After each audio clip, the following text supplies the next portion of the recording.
Hello विद्यार्थी मित्रों, विद्या Dharmendra Thakar YouTube channel હું ધર્મેન્દ્ર ઠાકર આપ સૌ વિદ્યાર્થી મિત્રોનું ફાસ્ટેગ રિવિઝન સિરીઝ પાર્ટ 2 ની અંદર હાર્દિક સ્વાગત કરું છું। મને પૂરી આશા છે કે આપે આગળનો વિડિયો સરસ મજાનો જોઈ લીધો હશે અને તમને સરસ મજાની જે ચેપ્ટર ની અંદર આવતી અતિ આવશ્યક અને અગત્યની થિયરી છે એ સમજાઈ ગઈ હશે। હવે આ સમગ્ર પાર્ટ ની અંદર વિદ્યાર્થી મિત્રો આપણે ટુકડે ટુકડે ભાગ પાડવાના છીએ અને હું તમને કીધું કે શરૂઆતમાં જ કે આ ચેપ્ટર ની અંદર આમનોન જે છે એ અતિ આવશ્યક છે। I know about that કે ઘણા બધા વિદ્યાર્થીઓ મે બી એવા હોઈ શકે છે કે જેણે ધોરણ 11 ની અંદર આમનોન જેવા ચેપ્ટરને કદાચ સ્કીપ કર્યું અથવા ઘણા બધા વિદ્યાર્થીઓ ખાનગી ધોરણે જે છે એક્સટર્નલ તરીકે સીધે ધોરણ 12 નો અભ્યાસ કરતા હોય તો થોડો ઘણો એ લોકોના ચેપ્ટર નવું લાગવાનું છે, પણ સાવ સરળ ચેપ્ટર છે। શરૂઆતમાં તમને એક સરસ મજાની ન્યૂઝ આપી દઉં કે આ ચેપ્ટર ની અંદર જ્યારે પણ બોર્ડ ની અંદર દાખલા પૂછ્યા છે વિદ્યાર્થી મિત્રો, ત્યારે એક આમનોનનો 1 ગુણ અથવા તો અડધો ગુણ અથવા તો અમુક આમનોનના 1.5 ગુણ પણ હોઈ શકે છે। ક્લિયર થઈ ગયો। જેવી આમનોન જેવા પ્રકારની આમનોન જેમ કે અમુક જગ્યાએ પ્રીમિયમ હોય તો એનો વેઇટેજ વધારે હોય આમનોન ની અંદર, તો શરૂઆતમાં તમને કીધું કે આ ચેપ્ટર ની અંદર હું જે આ ચર્ચા લેવાનો છું આ શરૂઆતની મિનિટોમાં એ તમામ ચર્ચામાં વિદ્યાર્થી મિત્રો ઓલમોસ્ટ શબ્દ વાપરું છું, ઓલમોસ્ટ બધા 90% ના દાખલાની અંદર આ બધી આમનોન રિપીટ થવાની છે। જો શરૂઆતમાં મેં કહું એવી સરસ મજાની તમને ન્યૂઝ આપી છે કે શરૂઆતમાં તમને ખ્યાલ રહે કે હું જે પણ વિડીયોમાં શરૂઆતની ચર્ચા કરવાનું છું one of the most time છે જે સમગ્ર 90% ચેપ્ટર ઉપર આધારિત છે। 10% હું એટલે તમને કહું છું કારણ કે 10% માત્ર જપ્તીના દાખલા આવે છે માત્ર। હવે તમને શરૂઆતમાં મેં અગાઉ કીધું તો આગળના પાર્ટમાં, છતાં પણ તમને ફરીથી એક વાત કહી દઉં કે આ ચેપ્ટર ની અંદર જનરલી બોર્ડના બ્લુપ્રિન્ટ અનુસાર આપણે અભ્યાસ કરીએ જૂના પેપરોનો તો વિદ્યાર્થી મિત્રો આ ચેપ્ટરમાંથી 2 દાખલા આવે છે 8 ગુણની અંદર અને મારી દ્રષ્ટિએ વન ઓફ ધ હાઈએસ્ટ લેવલનો વેઇટેજ ધરાવતો ચેપ્ટર હોય ને કોઈ કહે ને તો આ ચેપ્ટર શું કામ ખબર છે? કારણ કે તમને 8 માર્કના વિદ્યાર્થી મિત્રો 2 દાખલા એટલે 16 માર્ક્સ માત્ર વિભાગ ઈ ની અંદર આ ચેપ્ટર કવર કરે છે। હવે તમે કહો સાહેબ વાર્ષિક હિસાબ પૂછાય છે પણ વાર્ષિક હિસાબનો તમે વેઇટેજ ચેક કરી લેજો વિદ્યાર્થી મિત્રો 11 માર્ક્સ નો છે અને મેક્સિમમ 12 થી 13 માર્ક્સ ડિપેન્ડ્સ કે ભાઈ એકાદ 2 માર્ક્સ ની અંદર પૂછાતા હોય એ લોકો પ્રશ્ન તો અલગ વસ્તુ છે કે એમસીક્યુ માં આવતા, પણ આ વિદ્યાર્થી મિત્રો ચેપ્ટર એકલો માત્ર વિભાગ ઈ જે છે 16 માર્ક કવર કરે છે અને એમાં 2 દાખલા આવશે। હું તમને ઈ પણ કહી દઉં કે એક દાખલો જે છે એ જનરલ જે હું તમને ચર્ચા કરવાનો છું ઈ ટાઈપની આમનોંધ વાળો છે જેમાં તમને જપ્તી જોવા મળશે અને બીજો દાખલો જે પૂછાય છે પ્રમાણસર ફાળવણીનો ઓલમોસ્ટ લેવલ આપણે જોવા જઈએ ને તો પૂછાય છે। મતલબ તમને ખ્યાલ પણ છે કે આ ચેપ્ટર ની અંદર આમનોંધ આવવાની છે, એ આમનોંધમાં પણ અત્યારે સર જે ચર્ચા કરવાના છે એ 8 આમનોંધ કોમન છે બધામાં। તમે કોઈ પણ પ્રકારનો દાખલો ચેપ્ટર નો ઉપાડી લો, પહેલા દિવસની પહેલા ચેપ્ટર થી હું શરૂઆત કરું છું આ ચેપ્ટરમાં દાખલાની, એટલે તમને કહું છું કોઈ પણ દાખલો ઉપાડી લો જપ્તીને બાદ કરતા, કારણ કે જપ્તીના અમુક સેપરેટલી નાના દાખલા આપેલા છે કે જે રિસેન્ટલી પેપરમાં પૂછાણા હતા, એટલું તમને કહું છું કે એના સિવાયના બધા દાખલા તમે ચેક કરશો ને આ બધી આમનોંધ કોમન છે। એટલે શરૂઆત જ હું આ આમનોંધ ની અંદર કેવી રીતે આમનોંધ કરવાની છે કે આમનોંધ ની અંદર કઈ કઈ બાબતો ધ્યાનમાં રાખવાની છે, કઈ બાબત જમા થાય કઈ બાબત ઉધાર થાય, આ બધી ચર્ચા હું શરૂઆતમાં લેવાનો છું અને તમારો શરૂઆતમાં ધ્યાન માત્ર અહીંયા હોવો જોઈએ। થોડાક સમય માટે કે તમે તમારા મગજમાં 1% કાંઈ પણ ડાઉટ હોય ને સાઈડમાં મૂકી દો, માત્ર તમારું ધ્યાન અહીંયા હોવો જોઈએ। આ વિડીયો પૂર્ણ થશે તમને બધા ડાઉટ ઓટોમેટિક એના જવાબ તમને પરીક્ષામાં આવડી જશે અને આ ચેપ્ટર ની અંદર શરૂઆતમાં કીધું કાંઈ ગભરાતા નહીં। જે વિદ્યાર્થી આમનો નથી ભણી એને પણ ગેરંટી દઉં કે આ ચેપ્ટર સૌથી વધારે ગમશે અને બોર્ડ ની અંદર આ ચેપ્ટર દાખલા જોઈને એટલા ખુશ થશો ને કારણ કે સહેલા દાખલા પૂછાય છે। એટલે ટૂંકમાં શરૂઆત આપણે કરીએ છીએ આ ચેપ્ટર ની અંદર, તમે જોઈ શકતા હશો કે આમનોંધ ની અંદર જે આવે છે એ પહેલી આમનોંધ। શરૂઆતમાં અમુક પ્રશ્નોની ચર્ચા મેં ત્યાં પાર્ટ 1 માં કરી લીધી હતી, હું પાર્ટ 2 માં અમુક એવા પ્રશ્નો લેવાનો છું કે જે ટર્મિનોલોજી અને આંકડાકીય માહિતી બેસ્ટ હોય। જેમ કે સૌથી પહેલો પ્રશ્ન આની અંદર આવે છે, જનરલી ઘણા બધા તમે મારા વિષયો સાથે અન્ય અધર વિષય સાથે કનેક્ટેડ હશો એટલે તમને ખ્યાલ છે કે સાહેબ અમને ખ્યાલ છે આઈપીઓ એટલે ઇનિશિયલ પબ્લિક ઓફર, એફપીઓ એટલે ફોલો પબ્લિક ઓફર, કે સૌપ્રથમ વખત કંપની નાણાંની જરૂરિયાત હોય અને એ જાહેર ભણો લઈ આવે છે તો એ આઈપીઓ દ્વારા લઈ આવશે અને પછી છતાં પણ એના પાસે આઈપીઓ જે છે બહાર પાડ્યા પછી પણ એને મૂડીની જરૂરિયાત છે તો એ એફપીઓ લઈ આવશે। હવે આ આખી પ્રોસેસ ની અંદર વિદ્યાર્થી મિત્રો આપણે એક ઉદાહરણથી સમજશું। આ એક ઉદાહરણ તમારો આખો ચેપ્ટર કવર કરી લેશે અને આ ઉદાહરણની ચર્ચા આપણે યસ પ્રેક્ટિકલી જ લેવાના છીએ, અગાઉના ચેપ્ટરમાં કરી હતી એ પ્રમાણે અને અગાઉના ટોપિકમાં કરી હતી એ પ્રમાણે કે સૌથી પહેલા તો એમ વિચારી લેવાનું કે તમારી અને અમારી કંપની છે અથવા તો તમે પોતાની કંપની માની લો કે તમારી પોતાની કંપની છે અને હું ચાલો શેર ધારક છું આપણે એવું માનીને ચાલીએ તો પરીક્ષામાં વધારે ગમશે કારણ કે તમે પોતા ઉપર એક્ઝામ્પલ લઈ લીધો। હવે તમને કંપની તરીકે મૂડીની જરૂરિયાત છે, તમે મૂડી બહાર પાડી એટલે જાહેર ભણું લઈ આવ્યા, જાહેર ભણું લઈ આવે એટલે 90% લઘુત્તમ ભણું ભરાવવું ફરજિયાત છે। અધરવાઇઝ તમે શું કરશો સાહેબ અમે બાંયધરી દલાલને તૈયાર રાખશો જેથી કંપની અંદર લઘુત્તમ ભણું ભરાઈ જાય અને આપણે શેર બહાર પાડી શકીએ. આ હતી પ્રોસેસ જે ઓલરેડી અગાઉના પાર્ટમાં આપણે ચર્ચા કરી લીધી હતી, બરાબર. ઓકે, તો આ અગાઉના પાર્ટની અંદર ચર્ચા કરેલી મુદ્દાને થોડોક હું આગળ જે છે એ લઈ જાઉં છું કે સૌથી પહેલા તમારી કંપનીની અંદર એક્ઝામ્પલ તરીકે આપણે 100 કરોડ જાણીએ, ચાલો આપણે કે તમને 100 કરોડ મૂડીની જરૂરિયાત છે, તમે બહાર પાડ્યું જાહેર ભરણું, બરાબર. હું તમારી કંપનીની અંદર અરજી કરવાનો છું કારણ કે તમારી કંપની બહુ સારી છે અને મને કંપનીની અંદર નાણાં રોકવા છે. તમે કહેશો સાહેબ અરજીનો કંઈક તો આધાર હોવો જોઈએ કે ધર્મેન્દ્ર સર અમારી કંપનીની અંદર નાણાં જે છે એ રોકવા માંગે છે ને શેર લેવા માંગે છે, એનો આધાર શું? તો સૌથી પહેલો તબક્કો, હું તમારી કંપનીની અંદર અરજી કરીશ. હવે અરજી થાય કેમ, તમને પ્રશ્ન થવો જોઈએ કારણ કે ઓલરેડી તમને અગાઉ એસપીસીસી માં પાર્ટ ચેપ્ટર નંબર 1 ની અંદર પાર્ટ 2 માં આવી જ ગયું છે. છતાં પણ મને ખ્યાલ છે અમુક વિદ્યાર્થીઓનો એસપી ન હોય તો એને ધ્યાનમાં લઈને પણ સમજૂતી આપવાનો છું, બરાબર. તો હું તમારી કંપનીની અંદર અરજી કરું છું. એક્ઝામ્પલ તરીકે આપણે માનીને ચાલીએ કે તમારી કંપનીની અંદર આ મેં અરજી આપી. હવે આ અરજીનો સમગ્ર ફોર્મ હશે, અરજી તમે ફોર્મ સ્વીકારશો. હવે તમે ખાતરી કેમ કરશો કે ધર્મેન્દ્ર સર ખરેખર પૈસા રોકશે? એટલે તમે મારા પાસે સરસ મજાનું ચેક લેશો, બરાબર. હવે ચેક તમારા ખાતામાં જમા થવાનો છે. એનો મતલબ કે તમે અત્યારે કંપની છો અને કંપની તરીકે તમારા પાસે કયો ખાતું હોવો જોઈએ? સાહેબ એસ્ક્રો એકાઉન્ટ હોવો જોઈએ. અમે સમગ્ર પ્રોસેસ કરી એનો હજી એક ઓપ્શન આપણે એસપી માં ભણી ગયા છીએ કે જે જનરલી વર્તમાન સમયમાં ઇલેક્ટ્રોનિક સિસ્ટમ પ્રમાણે આસબા દ્વારા એપ્લાય કરવામાં આવે છે. હવે આ આસબા એટલે શું? એટલે કે application supported by blocked amount. IMP full form છે, ચેપ્ટરનો ધ્યાન રાખજો. આઈપીઓ, એફપીઓ અને આસબા, આ 3 વસ્તુ. ઓકે, હવે આસબા દ્વારા હું અરજી કરીશ. પ્રોસેસ ઈ જ છે. અત્યારે કેમ મેં તમને એક સરસ મજાના ભૌતિક સ્વરૂપની અંદર આપ્યું છે, એની જગ્યાએ આસબામાં ઇલેક્ટ્રોનિક સ્વરૂપમાં, અભૌતિક સ્વરૂપમાં તમારી કંપનીમાં હું અરજી કરવાનો છું. એનો મતલબ તમે અરજી સ્વીકારશો એટલે પૈસા તમારા પાસે જે છે એનામાં હું સરસ મજાનો ચેક લખીને આપીશ કે તમારી કંપનીની અંદર નાણાં રોકવા માંગુ છું, બરાબર. આ લેવો અરજી પેટેના નાણાં ને તમને ચેક આપીશ. એટલે તમે શું કરશો? સાહેબ અમારા પાસે જે બેંક એકાઉન્ટ રહેલો છે એસ્ક્રો એકાઉન્ટ, એનામાં એ નાણાં સ્થગિત કરવામાં આવશે, બરાબર. આ બટ ઓબ્વિયસ વસ્તુ છે, એસપી માં તમે ભણી ગયા છો છતાં પણ હું રિવિઝનમાં એટલે લાવું છું કે ઘણા બધા વિદ્યાર્થીઓને હું એકથી જ શરૂઆત કરવાનો છું અને હું 100 સુધી પહોંચાડીને રહીશ, એ મારી ગેરંટી છે. માત્ર તમારે તેને શરૂઆતમાં અહીંયા હોવો જોઈએ. હું એક શબ્દ જે કહું છું ને મગજમાં ઉતારજો ને સમજજો. માત્ર યાદ રાખવા માટે કરીને કરવાનું નથી, નહીંતર પરીક્ષામાં તમને એમ લાગશે સાહેબ આનો મિનિંગ શું છે. હું તમને સમજાવું શું કામ છું કે શું કામ ખરેખર કરવામાં આવે છે. ઓકે, મેં તમારા પાસે જે છે એ આ ફોર્મ લીધો, મેં અરજીનું ફોર્મ ભરી, તમને પૈસા આપ્યા અને તમને મેં કીધું કે આટલા મને તમને શેર ફાળવજો. એક્ઝામ્પલ તરીકે તમે 100 કરોડના શેર ફાળવ્યા હતા. ઘણા બધા રોકાણકારો જે છે તમારી કંપની અંદર રોકાણ કરવા માંગે છે, પણ એવું બની શકે ને વિદ્યાર્થી મિત્રો, આપણે અગાઉ અભ્યાસ કર્યો હતું કે વધુ ભણવું આવે, તમે 100 કરોડ રૂપિયા મેળવવા માંગતા હતા અને ખરેખર આવ્યા 200 કરોડ, તો શું કરશો? સાહેબ વધારાના નાણાં અમને કમ્પલસરી સેબીની જોગવાઈ મુજબ પરત કરવા પડશે. આ વસ્તુ ક્લિયર થઈ ગઈ તમને? કારણ કે વધુ ભણવું ઓછું ભણવું એટલે જ મેં આગળના પાર્ટમાં લઈ લીધું હતું. ઓકે, આ હતો શું? અરજીનો તબક્કો. હવે એનામાંથી એક સરસ મજાનો પ્રશ્ન રિસેન્ટલી પૂછવાનો છે. વિચાર કરો કે શેર અરજી જે છે, તમે જ્યારે પણ શેર અરજી કરતા હશો ત્યારે ઓછામાં ઓછા કેટલા ટકાના નાણાં તમને મંગાવવા પડશે સેબીની જોગવાઈ મુજબ. હવે સેબી એટલે securities and exchange board of India, જેની સ્થાપના 1992 માં કરવામાં આવી હતી. વડું મથક મુંબઈમાં આવેલું છે. ઓકે, હવે આ જે પણ સેબી દ્વારા તમે જ્યાં નિયમ પાડ્યો એની અંદર ઓછામાં ઓછા કેટલા ટકા નાણાં તમને અરજી પેટે મંગાવ છે એનું તમને ખબર હોવી જોઈએ. કારણ કે હું તમારી કંપનીની અંદર નાણાં રોકવા આવું છું, તમે અરજીની રકમ મિનિમમ કેમ નક્કી કરી? તો સેબીનો નિયમની અંદર એક જોગવાઈ સરસ મજાની લાગુ પડે છે કે તમારે જે શેર જે કિંમતે બહાર પાડ્યા હોય, શેર જે કિંમતે બહાર પાડ્યા, એક્ઝામ્પલ તરીકે 10 રૂપિયાનો શેર તમે બહાર પાડ્યો છે, એ 10 રૂપિયાના શેરના વિદ્યાર્થી મિત્રો ઓછામાં ઓછા કેટલા ટકા ખબર છે? 25% જે છે એ અરજી પેટે તમને રકમ મંગાવવી ફરજિયાત છે. આ સેબીની જોગવાઈ છે, મારા પોતાની બનાવેલી જોગવાઈ નથી. મતલબ શું કે તમારી કંપની 10 રૂપિયાનો શેરની તમે કિંમત નક્કી કરી બહાર પાડવામાં અને તમે અરજી પેટે નાણાં મંગાવે તો તમને મારા પાસેથી મિનિમમ કેટલા પૈસા મંગાવવા પડે? સાહેબ 25% એટલે 2.5 રૂપિયા. પણ એપ્રોક્સિમેટલી તમને ખ્યાલ છે કે આ નંબર જે છે પોઈન્ટની જગ્યાએ આપણે 3 રૂપિયા મંગાવશું. આ સેબીની જોગવાઈ કે છે, આ ધ્યાન રાખજો.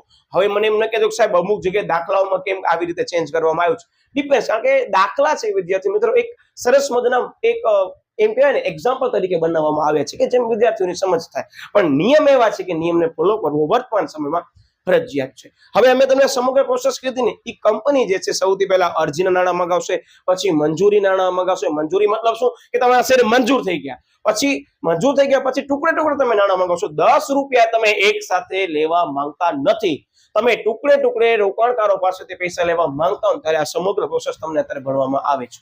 શું કહું ખબર પડે છે? જ્યારે કંપની 10 રૂપિયાનો શેર બહાર પાડે છે પણ 10 રૂપિયા એક સામટી રકમ લેવા નથી માંગતી, કારણ કે એને ખબર છે કે નાના રોકાણકારો એક સાથે એટલા બધા પૈસા ન પણ ભરી શકે 10 રૂપિયા, કારણ કે શેર જે છે એ કરોડોમાં, વિદ્યાર્થી મિત્રો કાંઈ હજારોમાં ન હોય. આ તમને કહી દઉં, ખાસ ધ્યાન રાખજો. આ બહુ બેઝિક વસ્તુ છે, આનાથી વધારે અમાઉન્ટ પણ હોઈ શકે છે કંપની, બરાબર, કે 20,000 કરોડ 30,000 કરોડ હોઈ શકે છે વિદ્યાર્થી મિત્રો. આટલા પણ શેરની સંખ્યા અને શેર મૂડી કંપની મેળવતી હોય છે. આ વર્તમાન સમયની હું વાત કરું છું. ચોપડીની અંદર ભલે તમને લિમિટેડ અમાઉન્ટ આપી હશે, અને તમે જોજો આ ચેપ્ટરની અંદર બહુ અગત્યની બાબત કે છે ખબર છે, મીંડામાં ધ્યાન રાખજો. શું કહેવા માંગો છો? તમને કરોડમાં આપી છે, લાખમાં આપી છે, બસ આ જ વસ્તુ લખવાની છે પરીક્ષાની અંદર ધ્યાનથી. આમનોંધની અંદર આ જ ધ્યાન રાખવાનું છે કે ભાઈ 20 કરોડ છે કે 20 લાખ છે, બરાબર. આ ધ્યાન રાખજો કે 2 કરોડ છે. ઓકે, તો આ શરૂઆતમાં મેં તમને જે સમજાવ્યું ને, એ હપ્તે હપ્તે કંપની નાણાં તમારા પાસેથી મેળવવાની છે. તમે કોણ છો? તો કે તમે કંપનીની અંદર જે છે એ શેર હોલ્ડર હશો, અથવા તો મેં તમને કીધું શરૂઆતમાં મારો એક્ઝામ્પલ, હું કોણ હશ તમારી કંપનીની અંદર, તો ટુકડે ટુકડે નાણાં પડે છે. એટલે હું શું છું? શેર અરજદાર છું. મેં તમારી કંપનીની અંદર નાણાં રોકવાનો પ્રયત્ન કર્યો છે, અને તમારી કંપનીની મૂડીમાં હું રોકાણ કરવા માંગુ છું. જે મૂડી એટલે શેર મૂડી હશે. આ સમગ્ર પ્રોસેસની ચર્ચા હવે આપણે બોર્ડ ઉપર કરવાના છીએ. શરૂઆતમાં હું તમને કહી દઉં કે આની અંદર થોડોક સમય જે છે એ આ આમનોંધની અંદર કાઢવું પડશે. આમનોંધનો આ ટાઈમિંગ તમે સ્કીપ ન કરજો, નહીંતર પરીક્ષામાં તમે દુઃખી થશો. શરૂઆતમાં હું તમને એટલે ચેતવણી આપું છું, કારણ કે આમનોંધ સિવાય ચેપ્ટરનો ઉદ્ધાર નથી, અને આમનોંધ બહુ જ સરળ છે. આ તમને જે બોર્ડ ઉપર દેખાય છે, 4 જે મેઇન તબક્કા મેં લીધા છે, એ 4 તબક્કાની અંદર અલગ અલગ એક તબક્કામાં 2 આમનોંધ આવશે. એક સાઈડ આ છે, બીજી સાઈડ આ છે. શરૂઆતમાં તમને કહી દઉં કે અરજી છે, તો અરજીની પહેલી આમનોંધ આ સાઈડ હશે, ને અરજીની બીજી આમનોંધ આમ સાઈડ હશે. બોર્ડની અંદર તમને સિક્વન્સમાં જ લખવાની છે. અત્યારે હું તમને ઈઝી રીતે એક્સપ્લેનેશન આપવા માટે કરી અને મેં આ ફોર્મેટ બનાવેલી છે. વિશેષમાં તમને કહી દઉં, મુખ્યત્વે રીતે 2 જ આમનોંધ છે, 2 જ આમનોંધ, બરાબર, કે જે એક આમનોંધની અંદર 2 આમનોંધ સમાવેશ થાય છે, બીજી આમનોંધમાં 2 આમનોંધ, એટલે ટૂંકમાં 4 આમનોંધ મેઇન છે. બાકી તો કોપી પેસ્ટ થશે, ડિપેન્ડ સિચ્યુએશન શું કે છે. શરૂઆતમાં કીધું આ ચેપ્ટરની અંદર હજી થિયરી પ્રશ્નો તમને 2 કહેવા માંગુ છું. એમાં સૌથી પહેલો અત્યારે હું ચર્ચામાં લઉં છું, જે બોર્ડમાં વારંવાર પૂછાય છે અને મોસ્ટ એમપી પ્રશ્ન છે, એ છે જામીનગીરી પ્રીમિયમ.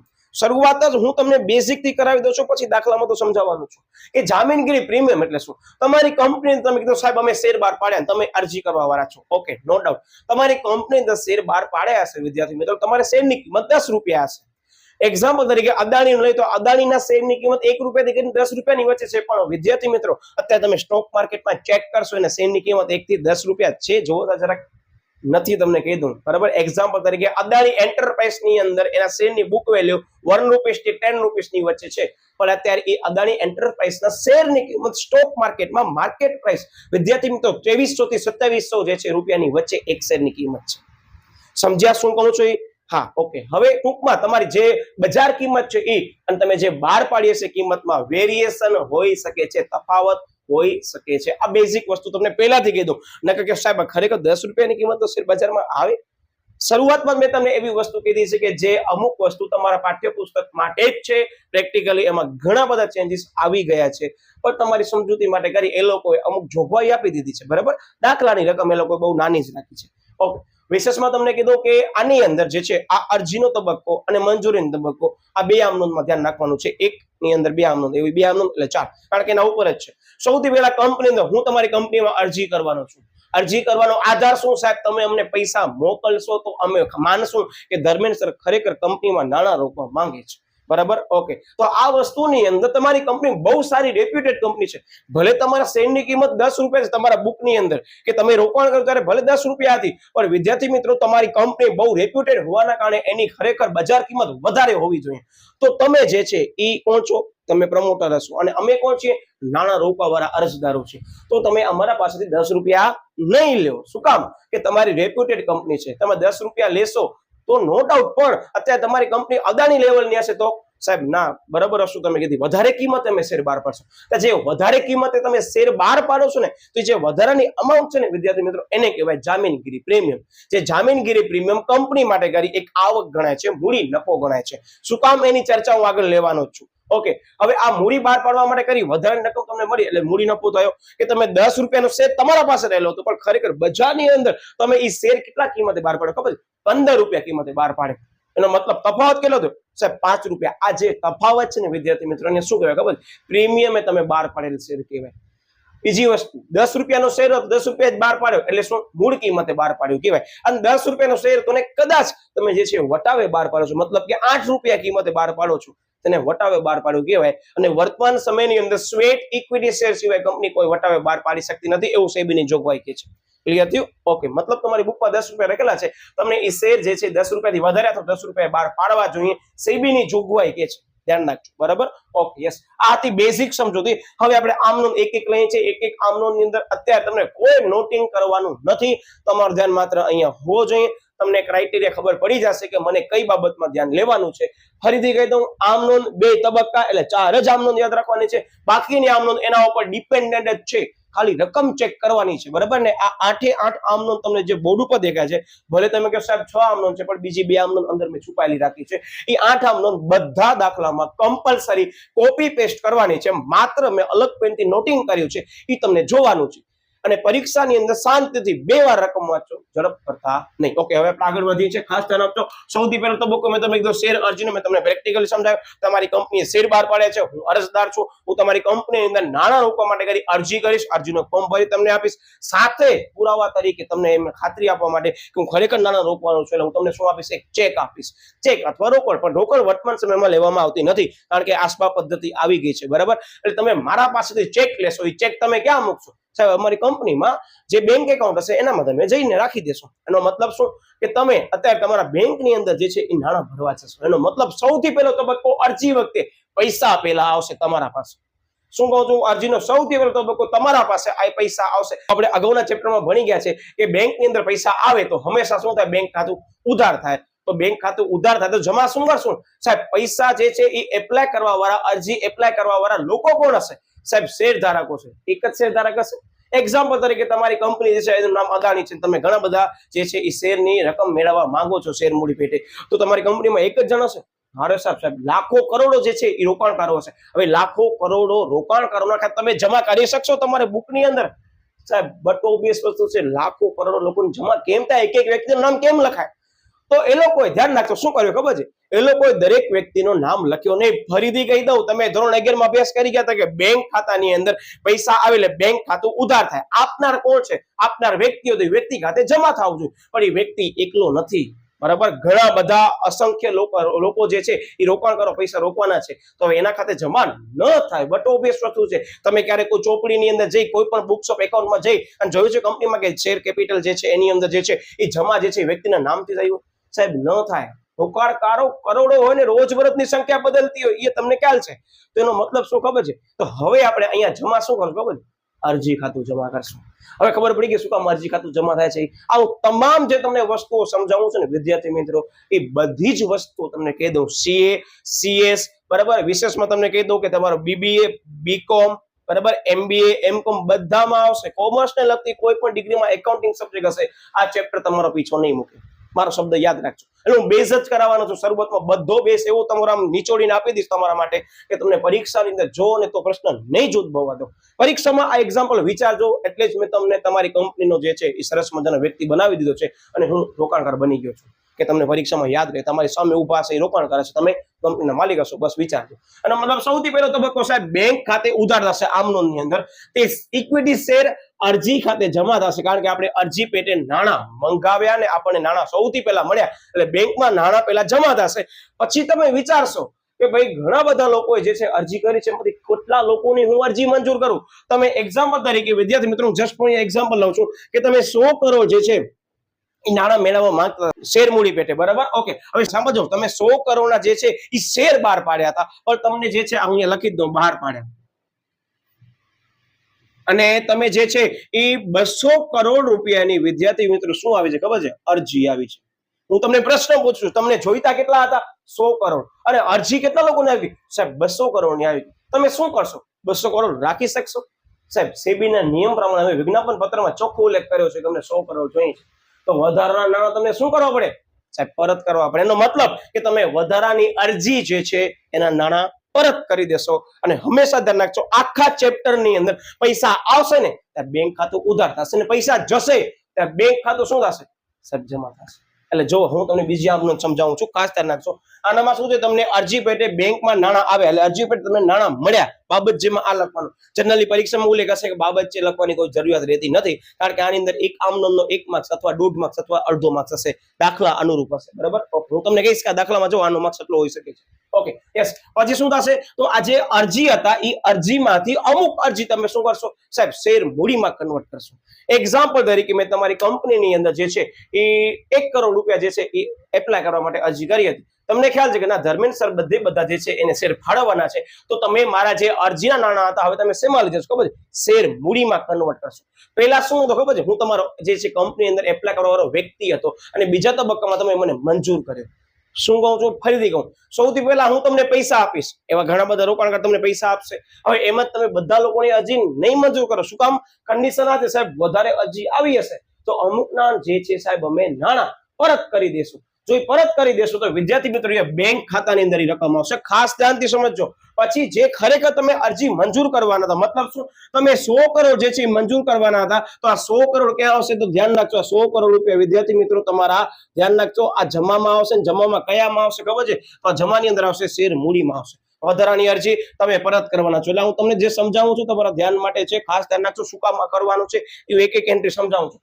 તમે વધારાના નાણાં અરજદારને પરત કરવાના છો, એટલે બેંક ખાતે જમા થશે, કારણ કે તમારા પાસે જે પૈસા આવ્યા હતા તમે પરત કરી દેવાના છો. ઓકે, હવે મેં તમને કીધું કે એક્ઝામ્પલ તરીકે તમે 10 રૂપિયાનો જે છે શેર કિંમતે બહાર પાડ્યું છે, બરાબર. ખરેખર તમારા શેરની કિંમત બુકની અંદર 5 રૂપિયા છે, તો તમે વધારાના કેટલા નાણાં મંગાવ્યા સાહેબ? તમે વધારાના 5 જે રૂપિયા મંગાવ્યા છે એ શું થશે? તફાવતના રૂપિયા થશે, એ પ્રીમિયમ થશે. કયું પ્રીમિયમ?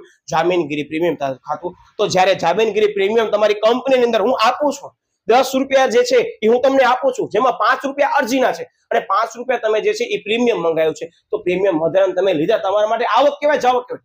સાહેબ 10 રૂપિયાના શેર પેટે નાણાં મંગાવ્યા, ખરેખર અમને 5 રૂપિયા લેવાના હતા, પણ તમે જે છે એ 5 રૂપિયા વધારાના અમને આપો છો. શું કામ? કે અમારી કંપની સારી છે, તે પ્રીમિયમથી બહાર પાડેલ શેર કહેવાય. અને પ્રીમિયમ હંમેશા જ્યારે પણ શેર બહાર પાડીએ ત્યારે હંમેશા શું થશે ખબર? જમા થશે. જ્યારે પ્રીમિયમ શેર બહાર પાડીએ ત્યારે હંમેશા જમા જ થશે. આ ખાસ ધ્યાન રાખજો. પણ જપ્તી વાળા કેસમાં ઓપોઝિટ થશે, ધ્યાન રાખજો. Okay, yes. આ વસ્તુ હતી જામીનગીરી પ્રીમિયમ, જે તમને વિદ્યાર્થી મિત્રો અમુક જ દાખલામાં આપેલી હશે, એટલે મેં જોવા એને બ્લુ પેન થી સરસ મજાનું નોટ કર્યું છે. બ્લેક પેન બધામાં common, blue and red pen ખાસ ધ્યાનમાં રાખવાની બાબત અમુક જગ્યાએ છે. હવે જો ઘણી બધા કેસની અંદર તમે જોશો આખા ચેપ્ટરમાં તો ઘણા બધા સમસાવવાના છે. શરૂઆતમાં હું તમને આ બધી વસ્તુની માહિતી આપું છું, ભલે અમુક દાખલામાં નહીં આવે. કે ક્યારેક એવું બની શકે છે કે તમારી કંપનીની અંદર અમુક રોકાણકારો છે એ શરૂઆતમાં જ તમને બધા નાણાં મૂકી દેશે અને તમે શરૂઆતમાં અરજીના તબક્કા વખતે જ તમે નાણાં સ્વીકારી લો છો. આવું લખેલું જ છે રકમમાં, તો એનો મતલબ તમને શરૂઆતથી બધા નાણાં આવી ગયા. તમને શરૂઆતમાં અરજી જે છે બહાર પાડી, એ અરજીને ધ્યાનમાં લઈ લોકો જે છે એમાંથી અમુક ટકા ભાગના શું કરશે ખબર છે? અરજીના નાણાં મૂકી દેશે, મંજૂરીના નાણાં મૂકી દેશે, પ્રથમ હપ્તાને મૂકી દેશે અને આખરી હપ્તાને મૂકી દેશે. એનો મતલબ કે તમે માત્ર અરજીના લેવાના હતા પણ બધા નાણાં મૂકી દીધા. તો એને શું ખબર છે? અગાઉથી મળેલ હપ્તા ખાતું. અગાઉથી તમને હપ્તો મળે તો હંમેશા શું થાય? અગાઉથી મળેલ હપ્તા ખાતે હંમેશા વિદ્યાર્થી મિત્રો જમા થશે, કારણ કે તમને અત્યારે લેવાના નતા પણ મેં તમને મૂકી દીધા, તો તમારા માટે તો રકમ આવક જ કહેવાય. તો આવક હંમેશા શું થશે? જમા થશે. એટલે અગાઉથી મળેલ હપ્તો કદાચ પરીક્ષામાં પૂછ્યો, કદાચ 2 વાર રકમ વાંચશો ત્યારે ક્લિયર થશે. દાખલાનો એક એક સ્ટેપ સમજાવવાનો છું, તો શું થશે? હંમેશા એ જમા થશે. અને ક્યારેક એવું બની શકે છે પ્રમાણસર ફાળવણી. આ ચેપ્ટરની અંદર આવતો સરસ મજાનો અગત્યનો ટોપિક કે પ્રમાણસર ફાળવણી કરતી વખતે પણ અમુક નાણાં તમે જે છે એ અરજીના મંગાવી લેશો, બાકીના નાણાં એને મૂકી દીધા છે, તો હવે તમે શું કરશો? એને અગાઉથી તમે લઈ લેશો. મતલબ તે ઇક્વિટી શેર મંજૂરી ખાતે શરૂઆતમાં તમે એને મંજૂર કરી નાખ્યા છે. હવે આ બધી બાબતમાં આ 2 બાબત અમુક દાખલામાં આવશે, જો મેં કુદડી કરી છે. હું તમને આખા ચેપ્ટરની અંદર આવતો 90% કોન્સેપ્ટ આ વિડીયોની શરૂઆતના વિભાગમાં કરાવું છું, આ તમને કહી દઉં છું, બરાબર. ઓકે, તો આ 2 વસ્તુ કેવી છે? ડિપેન્ડ્સ ઓન સમ, કે તમારા દાખલામાં આપેલું હોય તો ભલે. હવે ઘણા લોકો શું કરશે? હું તમને કીધું, મને ખ્યાલ છે ઘણા લોકો કરવાની ટ્રાય કરશે કે બધા દાખલાની અંદર જઈ અને બધી આમ જઈને લખી નાખશે, પછી રકમ મૂકશે. કરો, હું ના નથી કહેતો, પણ એક ચેતવણી છે. પછી તમે એમ ન કહેજો કે સાહેબ અમુક દાખલાની અંદર અગાઉથી મતલબ તો છે નહીં, અમે શું કરીએ? તો પછી તમને જે છે છેકો મારવો પડે ને આ વસ્તુ સારી કહેવાય નહીં. બાકી હું તમને કીધું શરૂઆતમાં આ બધા દાખલામાં તમે જઈને આમનું લખી નાખશો ને, શરૂઆતની 6 થી 8 આમનું ડિપેન્ડ્સ કે આ દાખલાની અંદર આખરી હપ્તો છે, પ્રથમ છે, દ્વિતીય છે, એના ઉપર આધાર રાખે. તો તમને આ જામનોન કરવાની છે. ખાલી આ વસ્તુ પ્રમાણસર ફાળવણી વખતે આવશે, એટલે તમને કીધું આ પ્રમાણસર ફાળવણી અને અગાઉથી મળેલ, જ્યારે પણ આ કન્ડિશન 2 આપી હશે ને ત્યારે તમારામાં આ 2 વસ્તુ આવશે. જામીનગીરી પ્રીમિયમ દાખલાની શરૂઆતમાં ઉલ્લેખ કરેલું હશે કે જામીનગીરી પ્રીમિયમ એ બહાર પાડે અથવા કાઉન્સમાં જામીનગીરી પ્રીમિયમ લખેલું હશે. દાખલો આવશે ત્યારે બધી વસ્તુ સમજાવવાનો છું. એટલે વિદ્યાર્થી મિત્રો સૌથી પહેલી કામની આમનોંધ મને ખ્યાલ છે તમને બધાને સમજાઈ ગઈ હશે. આ એક આમનોંધ જે છે એની અંદર બે પેટા આમનોંધ સમાવેશ થાય છે. મતલબ અરજીનો તબક્કો એનામાં હંમેશા બે આમનોંધ હશે. સાહેબે કીધું સૌથી પહેલા જે છે તમે અમને જે છે પૈસા આપશો, મતલબ હું તમારી કંપનીમાં પૈસાનું રોકાણ કરશે, પૈસા આવશે એટલે બેંક ખાતું ઉધાર. શેના પૈસા આવ્યા સાહેબ? જે પૈસા આવ્યા છે એ અરજી પેટે આવ્યા છે. અરજી કરનાર વ્યક્તિ છે ને વ્યક્તિ ઘણા બધા હોય એટલે આપનાર ખાતે હંમેશા શું થાય સાહેબ? જમા થાય. શેર અરજી ખાતે જમા થશે. અહીંયા આપનાર વ્યક્તિનો ઉલ્લેખ નથી કર્યો કારણ કે ઘણા બધા વ્યક્તિઓ એપ્લાય કરી હશે. બીજી વસ્તુ, બીજી આમનોંધ શું થશે સાહેબ? પૈસા મળી ગયા પછી એમાંથી અમુક અરજી આપણે મંજૂર કરી અને શેર મૂડી ખાતે લઈ જશું. એટલે એ અરજી આવી એને મંજૂર કરી અને અમુક શેર એને ફાળવવાના છે આપણે, તો એને શું કરશું? મૂડી ખાતે લઈ જશું. તે શેર અરજી ખાતે ઉધાર એ શેના ખાતે જમા થશે સાહેબ? સૌથી પહેલી વસ્તુ, શેર મૂડી આપણી કંપનીમાં વધવાની છે. હવે ખરેખર શેર મૂડી વધતી હોય દરેક દાખલામાં તો હંમેશા જમા થશે શેર મૂડી ખાતું, અને જ્યાં શેર મૂડી ઘટતી હોય ત્યાં હંમેશા લખવું તો લખી નાખો શેર મૂડી ખાતું ઉધાર થશે. શું કામ કહું છું ખબર છે? તો કે સમગ્ર દાખલાની અંદર વિદ્યાર્થી મિત્રો પૈસા આવશે જ્યારે એ પૈસા આવવાના કારણે તમારી શેર મૂડીમાં વધારો થશે એટલે શેર મૂડી ખાતું જમા થશે. અને જ્યારે પણ તમને જે છે શેર મૂડી ઘટાડશો જપ્તી વખતે શેર મૂડી ખાતું ઉધાર થશે. શરૂઆતમાં મેં તમને ગોલ્ડન રૂલ્સ કહી દીધું, ફરીથી રિપીટ કરી દઉં. જુઓ, જ્યાં પણ પૈસા આવ્યા ત્યાં બેંક ખાતું ઉધાર થશે, જ્યાં પણ પૈસા ગયા ત્યારે બેંક ખાતું જમા થશે. ચેક કરવું છે. જો પૈસા આવ્યા બેંક ખાતું ઉધાર, પૈસા ગયા બેંક ખાતું જમા. બીજી આમનું, જ્યારે પણ તમારી કંપનીની અંદર જે છે એ શેર મૂડી વધતી હશે ને ત્યારે જમા થશે. કઈ રીતે? જુઓ કે આનામાં તમારી શેર મૂડી યાદી વધે છે, જમા થયું, પણ બધા ઓલમોસ્ટ તમે દાખલામાં જોશો આમ જ થવાનું છે. પણ જ્યારે જપ્તી થશે ને ત્યારે તમારી કંપનીની શેર મૂડી ઘટવાની છે. હવે જપ્તી એટલે શું આપણી આમનોંધમાં સમજશો? એ ઘટવાની છે એટલે જો એ બધી આમનોંધમાં શેર મૂડી ખાતું ઉધાર થાય છે. આ જે મેં તમને ચર્ચા કરીને આ રિસેન્ટલી ટાઈમની અંદર એ બધી અગત્યની નોટ્સ છે. લખવું હોય તો લખી દો, અધરવાઇઝ સરસ મજાની મગજમાં બેસાડી નાખજો. આ બે વસ્તુ એવી છે દરેક દાખલાની અંદર તમને પ્રશ્ન પૂછવાનો તમને ઓટોમેટિક જવાબ ખબર પડશે કે આમનોંધમાં પણ આ જ શબ્દ લખવાનું છે. એનું કારણ આ છે. ક્લિયર? આ બે આમનોંધ જે છે એ અરજીની છે. બંને આમનોંધ અતિ અગત્યની છે. આ અમુક જગ્યાએ આપેલું છે, મેં તમને કીધું દાખલા પ્રમાણે આપણે સમજશું. ઓકે, પછી બીજો તબક્કો. હવે સાહેબ આપણે મંજૂર કરવાના છે. હવે મંજૂર કરી લીધાનો મતલબ કે હવે તમે તબક્કામાં શું કરશો ખબર છે? એક્ઝામ્પલ તરીકે તમે અરજી નાણાં મારા પાસે લીધા, હવે તમે મારા પાસે પૈસા માંગશો સૌથી પહેલા, અને પછી હું તમને પૈસા આપીશ. શું કીધું ખબર પડી? તમે મારા શેર જે છે એ અરજી મંજૂર કરી લીધી. હવે અરજી મંજૂર કરી લીધી પછી તમે મંજૂરીના પૈસા મેળવવાના છો બીજા તબક્કામાં. તો આ મંજૂરીના પૈસા કેમ મેળવશો? ધ્યાન રાખજો. તો કે પૈસા છે ને મેળવવા સાહેબ? ઇક્વિટી શેર મંજૂરી ખાતું ઉધાર કરશો. સાંભળજો, શું કામ? કે તમે મંજૂરીના પૈસા મારા પાસે માંગવાના છો. જે છે કંપનીની અંદર તબક્કા વાઇઝ નાણાં મારા પાસેથી લેવાના છો. એટલે મંજૂરી ખાતું ઉધાર થશે. પછી જમા શું થશે સાહેબ? તમે હમણાં જ કીધું શેર મૂડી કંપનીની વધતી જશે એટલે જમા શું થશે સાહેબ? ઇક્વિટી શેર મૂડી ખાતે જમા થશે. બીજો, જામીનગીરી પ્રીમિયમ મેં ફરી પાછું તમે મંજૂરી નાણાં મેળવશો તો જામીનગીરી પ્રીમિયમ હંમેશા શું થશે? જ્યારે પણ તમે શરૂઆતના તબક્કામાં જશો ત્યારે હંમેશા જામીનગીરી પ્રીમિયમ વિદ્યાર્થી મિત્રો જમા જ થશે. પણ જપ્તી વખતે ઓપોઝિટ થશે. આવું તમને કહી દઉં, બરાબર? ઓકે, યસ, તો જમા થશે. હવે સૌથી પહેલા તમે નાણાં શું કરશો? અહીંયા સાહેબ અમે નાણાં જે છે એ રકમ માંગવાના છીએ. તમે માંગ્યા, બરાબર? હવે પૈસા શું કરીશ સાહેબ? હું તમને જે છે એ પૈસા મોકલાવીશ. હું તમને પૈસા મોકલાવીશ એટલે ફરી પાછું તમારા પૈસા બેંકમાં શું આવશે સાહેબ? પૈસા બેંકમાં આવશે. બેંકમાં આવે એટલે બેંક ખાતું ઉધાર. હવે એમાં અમુક જે પણ રોકાણકારો હશે વિદ્યાર્થી મિત્રો, જેણે શેરના અગાઉના હપ્તા ભરી દીધા હશે, અરજીના નાણાં ભરી દીધા હશે, પણ અમુક એવા હશે કે જેણે મંજૂરીના નાણાં નહીં ભર્યા હોય. એક્ઝામ્પલ તરીકે આપણે એવું માનીને ચાલે કે તમે જે છે એ શેર બહાર પાડ્યો 10 રૂપિયાની કિંમત. તો સાંભળજો, એ 10 રૂપિયાની કિંમતમાં નિયમ પ્રમાણે તમે અરજીના જે છે એ નાણાં કેટલા ભરી દીધા સાહેબ? અમે 3 ભરી દીધા. હવે 7 રૂપિયા છે. આ 7 રૂપિયાને પણ બે ભાગમાં વેચ્યા. પહેલા 2 રૂપિયા અને પછી 5 રૂપિયા. હવે 2 રૂપિયા શેના છે? મંજૂરીના છે. અને 5 રૂપિયા શેના છે? તો કે 5 રૂપિયા જે છે એ પ્રથમ હપ્તાના છે અથવા આખરી હપ્તાના. આ બધી વસ્તુ દાખલા પ્રમાણે બદલતી રહેશે. આ હું મેન ટર્મિનોલોજી તમારા મગજમાં બિલ્ડ કરાવું છું એટલે ધ્યાન રાખજો. ઓકે, હવે એવું બની શકે કે મેં બધા નાણાં ભર્યા, મારી બાજુમાં એક વ્યક્તિ ઉભો હશે એ નાણાં નહીં ભરે. એ મંજૂરી વખતે એમ કહી દેશે કે હવે મને કંપનીમાં નાણાં ભરવા નથી. તો તમે એને શું કહેશો? ઓકે, કાંઈ વાંધો નહીં, અમે અત્યારે વર્તમાન સમયમાં શરૂઆતમાં નોટિસ મૂકી છે એ પ્રમાણે ધ્યાનમાં લઈ અને પહેલા અમે તમારા આજે નાણાં નથી મળ્યા, ખરેખર નાણાં મળવા જોઈએ, મળે તો જમા થાય, પણ મળ્યા નથી તો એ મળવાના બાકી હપ્તા ખાતે આપણે શું કરશું? હંમેશા વિદ્યાર્થી મિત્રો ઉધાર કરશો. જે પણ ભરનાર વ્યક્તિ નાણાં નથી ભરી શકતો મંજૂરીના, એ રકમ અહીંયા આવશે ને એ રૂપિયા મંજૂરીના જ આવશે. એટલે શું થશે? હંમેશા ઉધાર થશે. બીજી વસ્તુ, હું તો વ્યવસ્થિત વ્યક્તિ છું, મેં તમારી કંપનીમાં મંજૂરી નાણાં ભરી દીધા છે. તમે શું કરશો? તે ઇક્વિટી શેર મંજૂરી ખાતે જમા કરશો, કારણ કે તમને મંજૂરીના નાણાં મેં આપી દીધા છે. બીજી વસ્તુ, આ જો કન્ડિશન આવી ગઈ, અગાઉથી મળેલ હપ્તો બધામાં નહીં આવે. આ બે વસ્તુ ક્યાંક જ રિપીટ થશે આગળ દાખલામાં, ક્યાંક જ. આ તમારા ધોરણ 12 માં નહીં થાય, સીએ માં આવશે. બરાબર? કે આ બે વસ્તુ રેર કેસમાં આપેલી હશે, અમુક જ કન્ડિશનને ધ્યાનમાં લઈ હું તમને સમજાવીશ. એટલે જો જે રેડ પેન થી મેં લખ્યું છે ને, બે માંથી એક જ હશે. આ અમનોનમાં બંને નહીં આપેલું હોય, કદાચ બંને ન હોય પણ એક પણ હોઈ શકે. દાખલો વાંચશો તો તમને કઈક ખ્યાલ આવી જશે. એનો મતલબ કે તમે ઇક્વિટી શેર મંજૂરી ખાતું જમા કરશો, અને જો કદાચ અગાઉથી નાણાં મળી ગયા હતા, સાહેબ આપણે તો જમા જ કરવાના છે. પૈસા વિદ્યાર્થી મિત્રો પૈસા આવશે ને જોઈ લો તમે ખાતું જમા કરવામાં આવ્યું, કારણ કે બધા આપી દીધા છે. જ્યારે આમાં પૈસા કેટલા આવ્યા એ લખવાના છે, અહીંયા કેટલા પૈસા નથી આવ્યા ને કેટલા લોકોના એ લખવાના છે, કારણ કે આપણે ઉધાર કરશો. હજી પૈસા આપણને મળ્યા નથી, આ ખાસ ધ્યાન રાખો, કારણ કે આપણા માટે રકમ મળી નથી અને ભવિષ્યમાં મળવાની છે, તમારું લેણું છે, એટલે આપણે અહીંયા ઉધાર કર્યું છે. આ ખાસ ધ્યાન રાખજો. ઓકે, આમને આમ જ વિદ્યાર્થી મિત્રો આ મંજૂરી શબ્દ હતો. હવે આપણે પ્રથમ હપ્તો, દ્વિતીય હપ્તો, તૃતીય હપ્તો, મતલબ કે અમુક દાખલાની અંદર પ્રથમ હપ્તો હશે, અમુક દાખલાની અંદર પ્રથમ અને દ્વિતીય હપ્તો હશે, અમુક દાખલાની અંદર પ્રથમ અને આખરી હપ્તો હશે. દાખલા ઉપર આધાર રાખે છે. એટલે પરીક્ષામાં હમણાંથી કહી દઉં, આ આમનો તમને કદાચ પ્રથમ હપ્તો કે ત્યાં શું લખવાનો? પ્રથમ હપ્તાના. તમને કદાચ દ્વિતીય હપ્તો કે દ્વિતીયના, અધરવાઇઝ તમને પ્રથમ અને આખરી હપ્તો કે તો એના અધરવાઇઝ અમુક જગ્યાએ તમને સીધો આખરી હપ્તો કહી દેશે. આ ટોટલી આમનોન કન્ડિશનલ છે. દાખલો કરશો એટલે ઓટોમેટિક હું તમને કહી દઈશ, પણ આ ત્રણ આમનોન ઉપર જ આખો ચેપ્ટર નિર્ભર છે. અને આ બે આમનોન જે તમને કરાવે ને બે તબક્કાની, ઈ જ આમાં રિપીટ થાય છે. જોઈ લો. સૌથી પહેલા હપ્તાના નાણાં તમે શું કરશો? સાહેબ અમે નાણાં મંગાવવાના છીએ.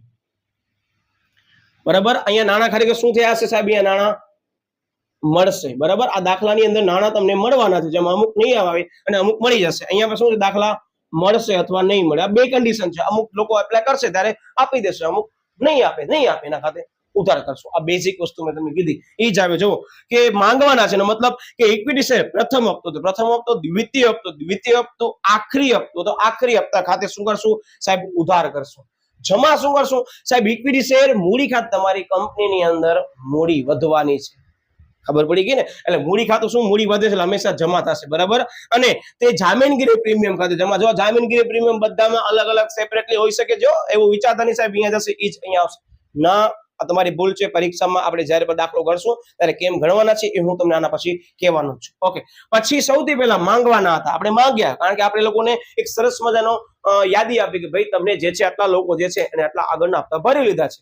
હવે તમારા પાસેથી અમે હપ્તે હપ્તે પ્રથમ અથવા દ્વિતીય અથવા આખરી હપ્તાના રૂપિયા મંગાવે છે. પછી કુલની ભરપાઈ થયેલ, મતલબ કે પૂર્ણ ભરપાઈ થયેલ શેર ગણાશે, કારણ કે 10 રૂપિયાનો શેર હતો, આપણે ટુકડે ટુકડે મંગાવીએ છીએ. ઓકે, યસ, એનો મતલબ કે તે ઇક્વિટી શેર મૂડી ખાતે જમા થશે અને જામીનગીરી પ્રીમિયમ હંમેશા તમને કીધું બહાર પાડતી વખતે જમા જ થશે, કંપની માટે આવક છે એટલે. Okay, yes. અને પછી શું આવશે? હવે આની સામે આમ નોંધ આવશે, મળશે. એટલે પહેલા આ બધી આમ નોંધ કરવાની, આ આમ નોંધ, પછી આ, પછી આ, પછી આ, આવી રીતે કરજો, ધ્યાન રાખજો. ઓકે, એટલે બેંક ખાતું ફરી પાછું શું થશે સાહેબ? ઉધાર થશે, કારણ કે સાહેબ અમે હપ્તાના નાણાં મંગાવ્યા અને માંગ્યા ત્યારે આ આમ નોંધ કરી, અને મળી ગયા ત્યારે આ આમ નોંધ કરી, અને મળી ગયામાં શું મળ્યા હશે સાહેબ? પૈસા મળ્યા હશે. પૈસા મળે એટલે બેંક ખાતું ઉધાર થાય. ચેક કરી લો. એટલે જે મળ્યા હશે એ બેંક ખાતું ઉધાર.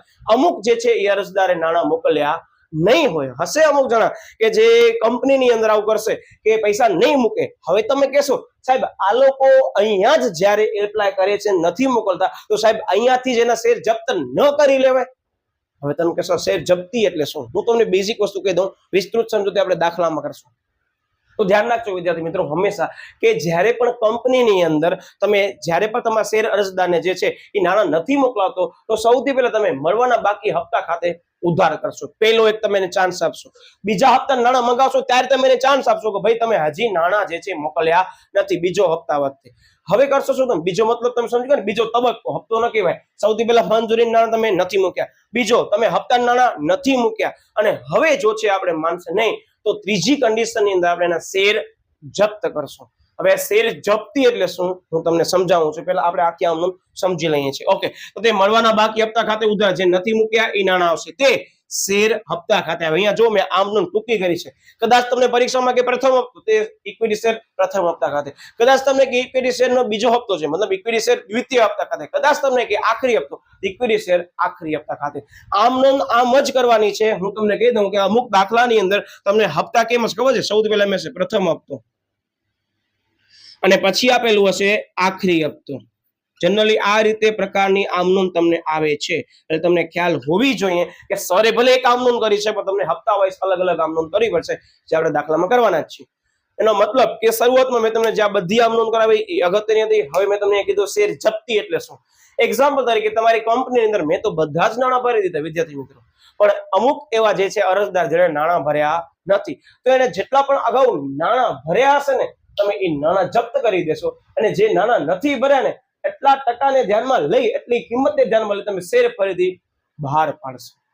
એનો મતલબ શેર જપ્તીનો ટેકનિકલી મિનિંગ શું થાય ખબર છે કે જેને નાણાં અગાઉ ભર્યા હતા ને એ પણ એ પાછા નહીં મળે એને કંપનીમાંથી, અને એના જે પણ શેર ઉપર નાણાં બાકી હતા એ કંપની જપ્ત કરી એને શું કરશે તો કે બીજા લોકોને બહાર પાડી દેશે. એટલે જે અગાઉ વ્યક્તિ નાણાં ભર્યા હતા એ નાણાં એને પાછા મળવાના નથી. આને કહેવાય શેર જપ્તી. બરાબર, જેની વિસ્તૃત સમજૂતી આપણે દાખલા વાઇઝ કરશું. અત્યારે તમારા માટે વિદ્યાર્થી મિત્રો જે 4 તબક્કા મેં તમને કીધા 4 તબક્કા છે, કારણ કે આમાં પ્રથમ અને આખરી હપ્તો બે રીતે આવી શકે છે. તમારા પાઠ્યપુસ્તકમાં દાખલા પણ આવા છે અને તમને બોર્ડમાં પણ આવવાના છે. એનો મતલબ કે આ 4 તબક્કા one of the most time બી છે. ફરીથી રિવાઇઝ કરે તો ઝડપથી સૌથી પહેલા અરજી કરશું ત્યારે નાણાં મળવાના છે. બીજો તબક્કો મંજૂરીના પહેલા આપણે નાણાં માંગવાના છીએ પહેલી આમનોંધમાં, અને પછી બીજી આમનોંધ જ્યારે મંજૂરીની કરશું ત્યારે બેંક ખાતું ઉધાર કરશું. યાદ રાખજો, આ મિક્સ ન થવું જોઈએ. સૌથી પહેલા બેંક આ જ એક આમનોંધમાં ઉધાર થવાની છે પહેલી આમનોંધમાં.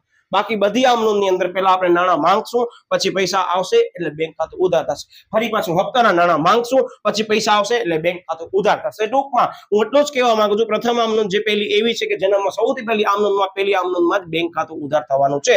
બાકી બધી આમનોંધમાં બીજી આમનોંધ આવશે જેનામાં બેંક ખાતું ઉધાર થશે. આ ટેકનિકલ વસ્તુ છે એટલે મેં તમને છેલ્લે કીધી, ધારે તો શોર્ટકટ કહી દે કે પહેલી આમનોંધમાં બેંક ખાતું ઉધાર થશે. બાકી બધાની અંદર જે છે એ બેંક ખાતું બીજી આમનોંધ મંજૂરીનો બીજો તબક્કામાં બેંક ખાતું ઉધાર, હપ્તાનો બીજો જે છે આમનોંધ એનામાં બેંક ખાતું ઉધાર થશે. આ હું ફરી પાછું એટલે કહું છું તમને યાદ રહી જાય. પરીક્ષામાં આમ મિક્સ કરવાનું નથી આમનોંધ. ખાસ આ એક આમનોંધ મેં તમને બહુ પ્રેક્ટિકલી સમજાવી છે. પરીક્ષાની અંદર તમને પ્રેક્ટિકલી જ કરવાની છે.